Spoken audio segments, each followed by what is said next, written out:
Welcome or welcome back to A Better Choice Homestead. My name is Kelly, and on my channel, I focus on food, growing it, preparing it, and preserving it. On Tuesdays, I do a segment called Tasty Tuesday, where I cook meals. I make them simple, nutritious, easy, and delicious, and you can usually get them on the table in less than 30 minutes from start to serve. On Fridays, I do freeze drying. I have a freeze dryer. I do nothing but freeze drying on Fridays. And on Sundays, it's about the garden or preserving the harvest. So today is my first planting day for fall. And like everything else this year, I'm a tad bit late on that. I think I have about 70 days left before my average first frost. But this has been such a hot year that I think I'm okay. I hope that heat is going to continue a little bit into later in October. So we're gonna get started today. I'm not gonna do everything today. I think I have another probably 7 days before I'm gonna be starting some lettuce and some collards and things like that. But what I am gonna get started with today are some Long Island Brussels sprouts. These are from M.I. Gardner, and these are 75 to 115 days to maturity, but they also like the cold. So I can hoop house my beds and keep these a little bit protected just in case we do get an early frost. So I'm gonna be starting some of these. I'm not gonna be direct sowing these. I'm actually gonna be starting these in trays. Because I think that if I started them outside, they'd probably just get eaten alive by the slugs, the snails, and the pill bugs. So I'm gonna start these in trays, as well as my kale. I love kale, and I really didn't focus on greens this year. It was just such a hot summer. It's still really hot outside. So I've got some blue curled Scotch kale from M.I. Gardner that I'm gonna do. I've got some Black Magic kale. Now these seeds are super old. I think I bought these in 2019 for the 2020 growing season. So I'm not sure what the germination rate is gonna be on these. And if you've seen some of my other seed starting videos, you know that I made kind of a pact with myself this year that I wasn't going to buy any seeds because I have hundreds and hundreds and hundreds of seed packets. I go overboard every year, and now I have, photo box cases filled with seeds that every year are losing germination rate on them. So I'm trying to use up what I have. I'm going to try to germinate these. We'll see if we get anything from them. I'm also gonna do some red Ursula kale. This is for the 2022 planting season, and some scarlet kale from the 2021 planting season. So those are the kales I'm gonna try to grow this fall.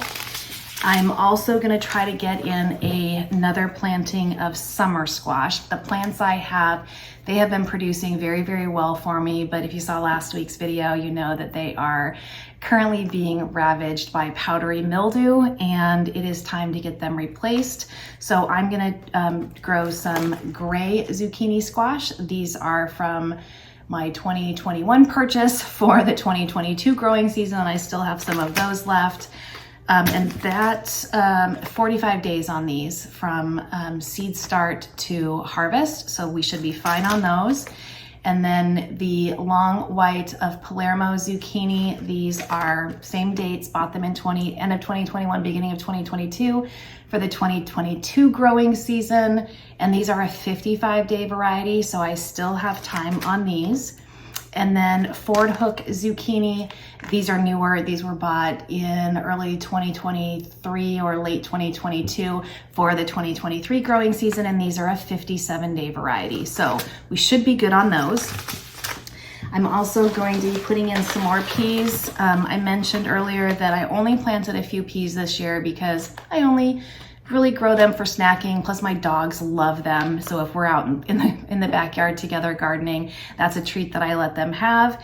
And so I didn't plant too many of them this year. I wanted to focus on green beans, but I really missed them, and they grow great in the fall.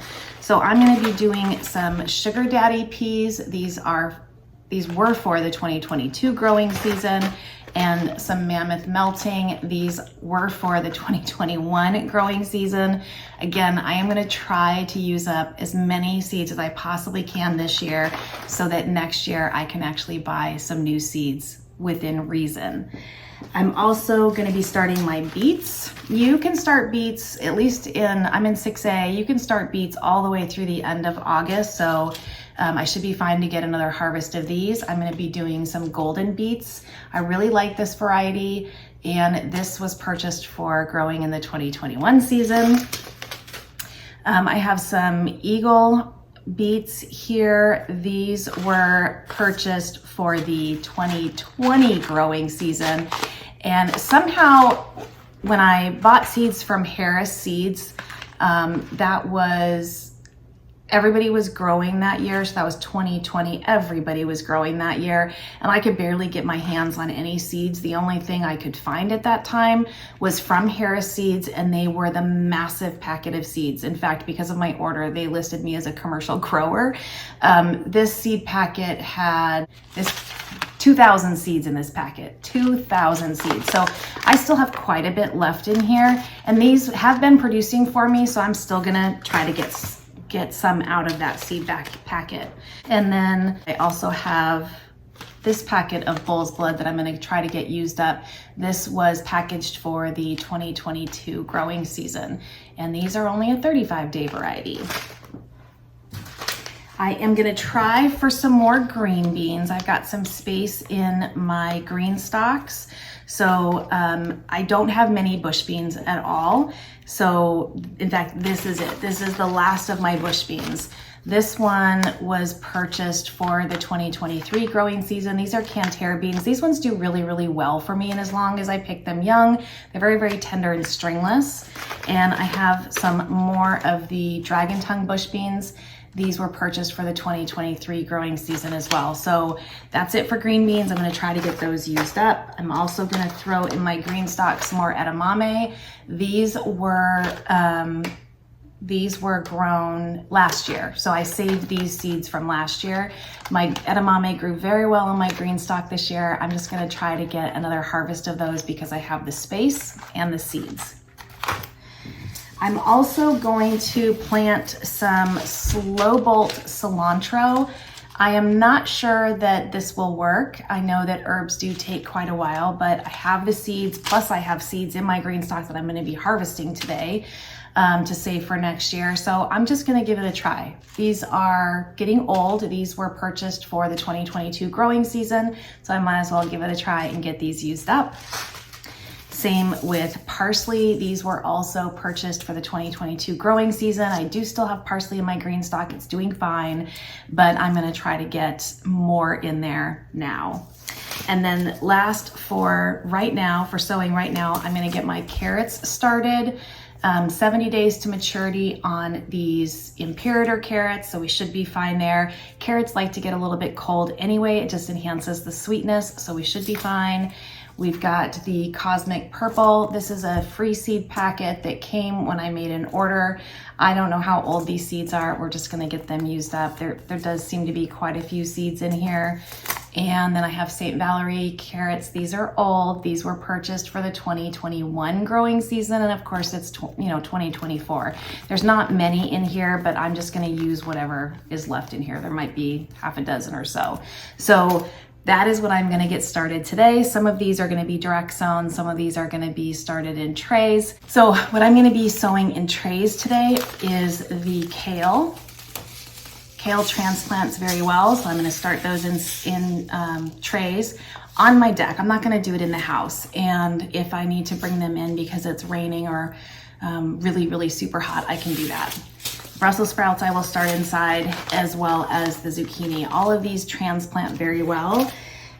So do peas, but I know that they also do well being direct sown. So those are gonna be directly sown today. We'll do that together. The beets do very, very well direct sown. We'll do that together. The beans do very well direct sown, so we'll do that together. Same with the edamame, the cilantro, the parsley, and the carrots. So the carrots, And the beets, those are things that you definitely do want to direct sow and not seed start, because they have a taproot that if that gets damaged when you're popping your started plant out of the tray and you damage that taproot, you probably won't get the plant to grow. It'll probably die off. So those are the ones we're gonna get started in the garden together today. We're gonna start up here on the greenstalk and harvest these cilantro seeds, also known as coriander. So these are just little balls at the end of the plant, and I am just going to pop them off into this bowl, and then we can get this plant out of here and the next cilantro planted.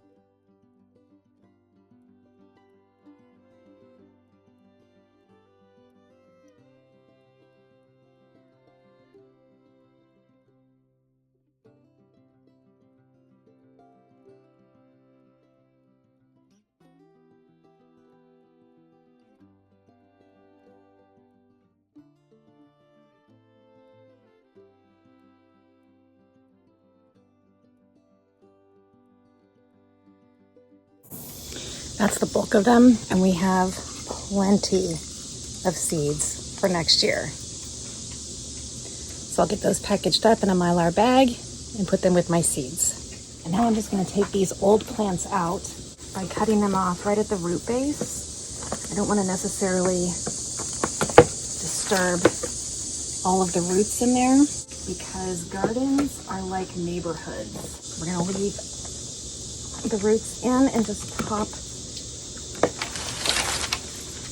everything off with some fresh soil. And for soil, I'm just using a local blend of premium potting soil. These are like pots, they're small containers. It has extended release fertilizer in it, as well as some moisture control. So just replenishing the soil. There we go.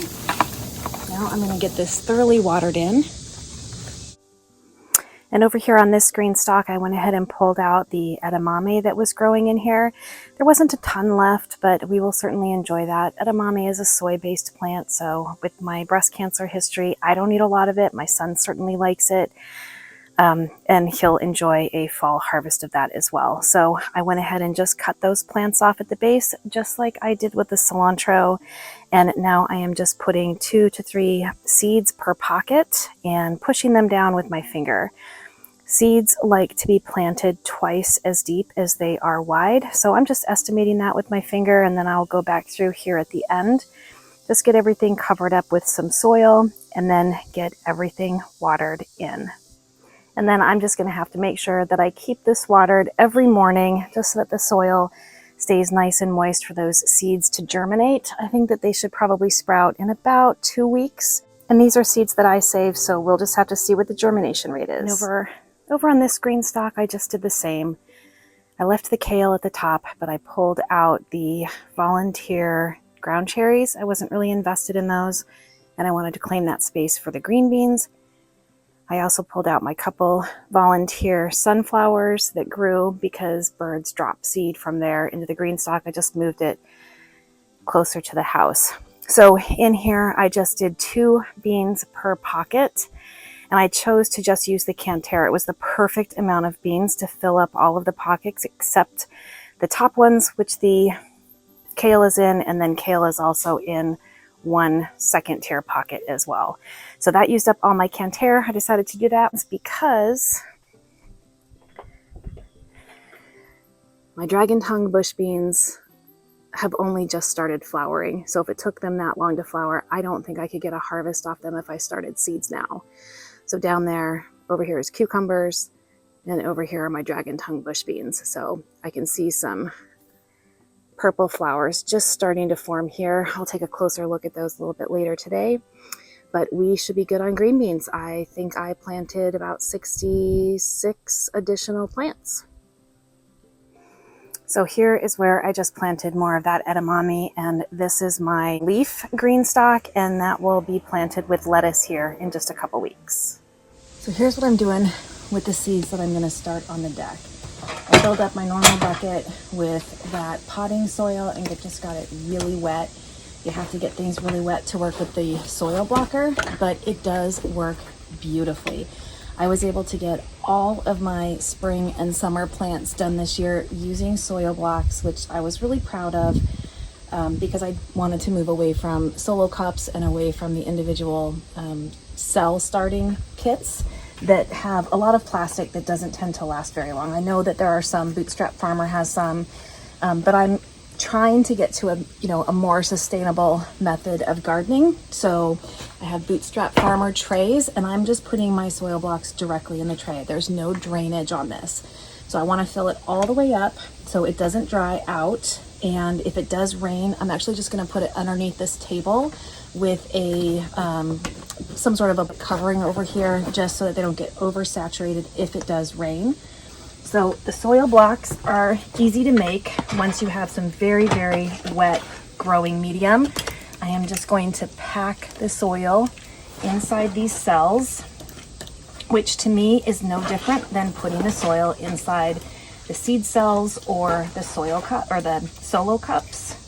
This doesn't take all that more time, and in fact it saves you a ton of time in the end because you don't have to wash out all those cups at the end of the season and store them. I just have one blocker to wash and store. So once they're packed in there, nothing's falling out, I just put it in my tray, push down on the lever and lift up, and now I have a beautiful soil block with little holes in the top to place my seeds in. And for this row, I just went this way, and I have one left. So I'm just gonna fill one soil block. Again, I'm pushing it in because you wanna make sure that you push it up around the nipple in here, because that's what makes that little hole for the seed. And then I'm just gonna release it into my hand. Makes a beautiful soil block. And I'm just gonna drop that in. Now, because I decided to do a whole tray, what is this? 1, 2, 3, 4, 5, 6, 7, 8, 9, 10. 1, 2, 3, 4, 5. That's 50. So I can start 50 seeds in here that I can transplant out later into the garden. I've decided I'm gonna go ahead and get some of my peas done this way versus direct sown because I have the space. I don't have smaller trays. This is the tray I have, the 1020 tray. So, and I don't want to leave a lot of space because that could just introduce dryness to my soil. So I'm going to go ahead and get my hands cleaned up and dry so I can touch the seeds, and then we're just going to get to planting. I'm not even going to worry about marking these trays because I don't really care what variety these are. And I can always look back on this video. So I'm just going to, actually I'm going to start with some squash. So here's my gray squash. Germination rate on these should be pretty good. They're, how old are they? 2022. So they're a couple years old. So I am just going to drop one in the middle with the pointy side up. I'm going to push it in a little bit and then just cover over it. And I'm just going to do one row each. Remember, again, seeds want to be planted twice as deep as they are wide. So I'm going in kind of deep with these guys. Oops. That was too many. I guess it doesn't really matter, but I'll leave those. I don't really care what kind of zucchini I get as long as I keep getting zucchini. Here's the long white of Palermo. I'll do 4 of those.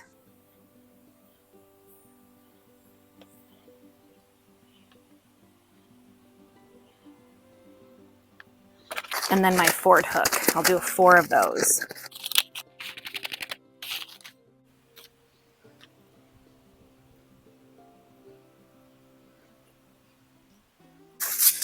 Brussels sprouts. These are very small seeds. I'm gonna do a couple per. And I don't want them in those holes because that would be too deep for them. Small seeds only have enough energy to get up to the top of the surface if they're planted correctly. So I'm just gonna drop some on the top of this soil and then push them in with my fingers.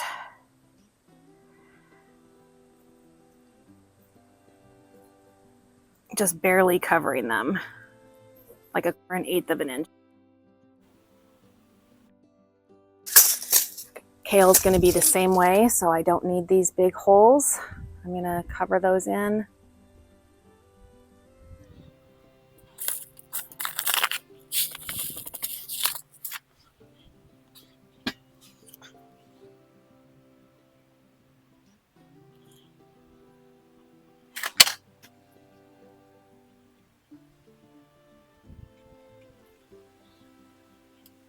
Red Ursula.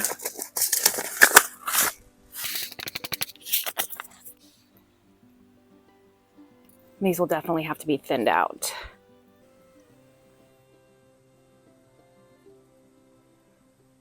Kind of got a lot on there, but that's okay. I can thin them down. I just want to make sure I get some germination on these older seeds.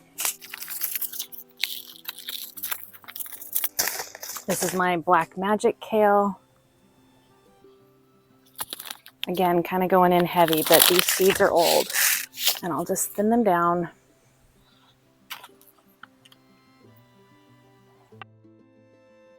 Blue Curled Scott.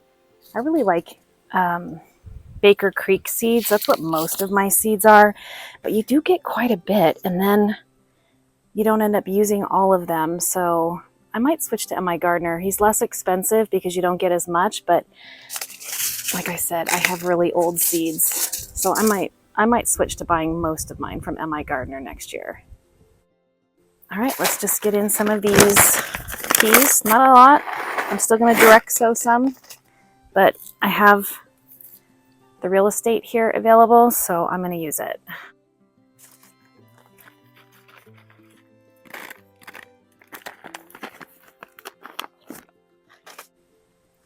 Just make sure that those are in there. They like to be planted at least a ½ inch deep. And then you just want to make sure that the seeds come into really good contact with the soil and the water. So patting those down.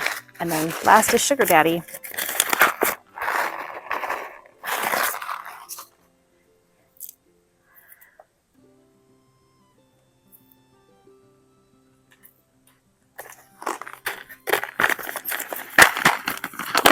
I'm not going to worry about doing multiples per soil block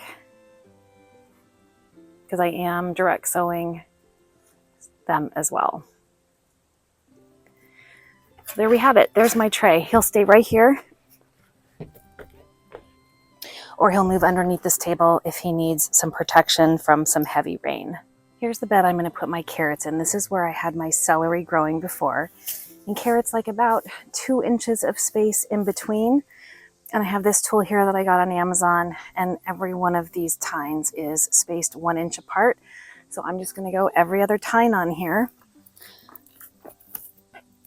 So I don't really need to make holes per se, because the carrot seeds want to be close to the surface of the soil. So I'm just going to line this up as straight as I can and eyeball it. Carrot seeds are tiny. They're very, very small. So I am just going to try dropping them every couple tines.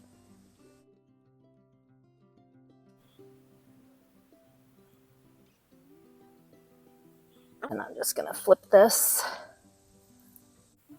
This is going to require thinning because I'm doing multiple seeds per.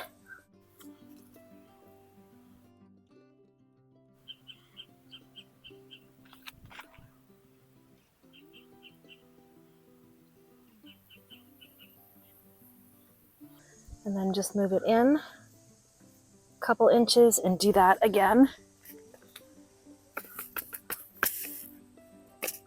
Carrots like a very loose and loamy soil. And these beds were all filled by me with compost, vermiculite, perlite. It's really good soil, and there's no rocks. There's no big stems. There's nothing that's going to make the carrot want to fork if that taproot hits it. And I'm not going to put a board over these. I'm just going to put some mulch, which is shredded cardboard. So I have a 16 sheet paper shredder, and that allows me to shred the cardboard that I get in the mail so I can recycle it myself into my garden. I really don't like growing carrots because of the thinning requirements, but I am going to really try to stay diligent on that so we can get a nice harvest this fall. So that was the Imperator carrots. And now we're going to go in with some St. Valerie's. I don't think there's many in here. There's not at all. So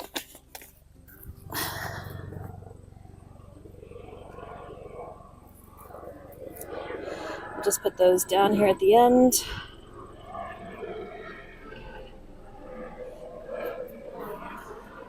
And go in with some Cosmic Purple.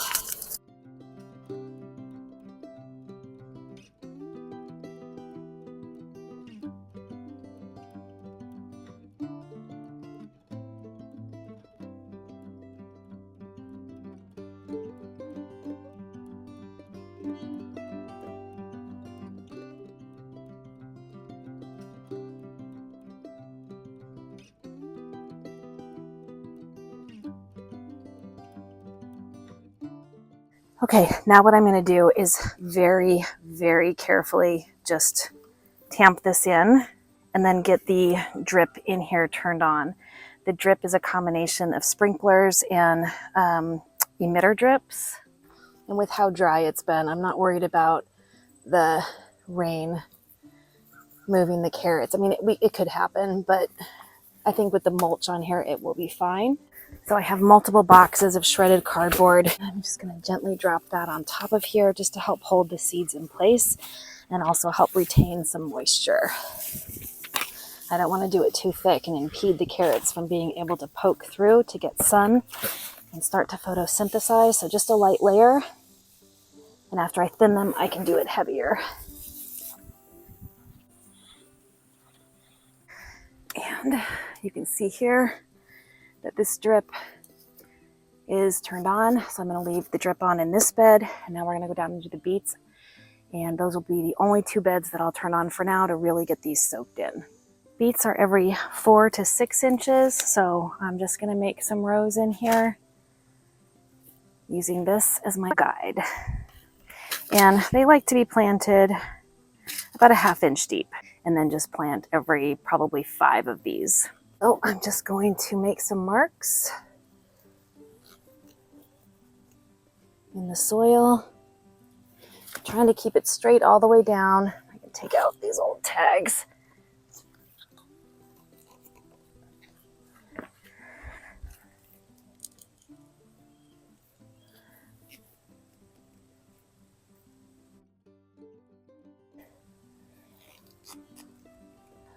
Leaving a couple inches in between each row.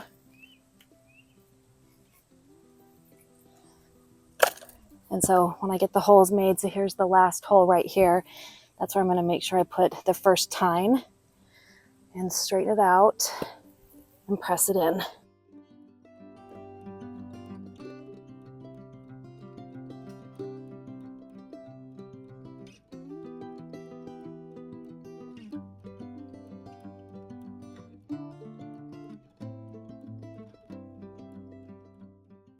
And so I'm just going to drop one or two every 5 holes.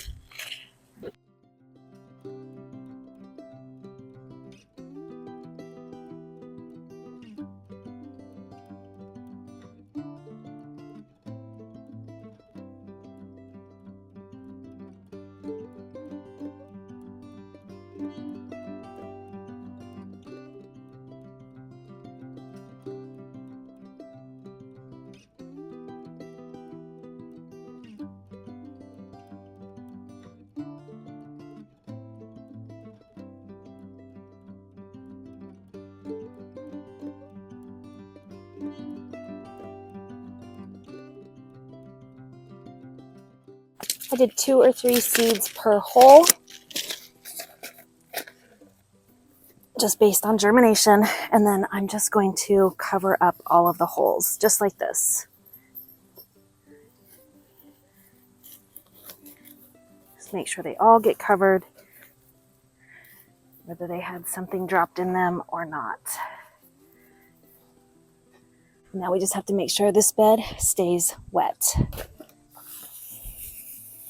And we're going to help it retain some moisture by dropping on some shredded up cardboard, which will compost in place in the bed.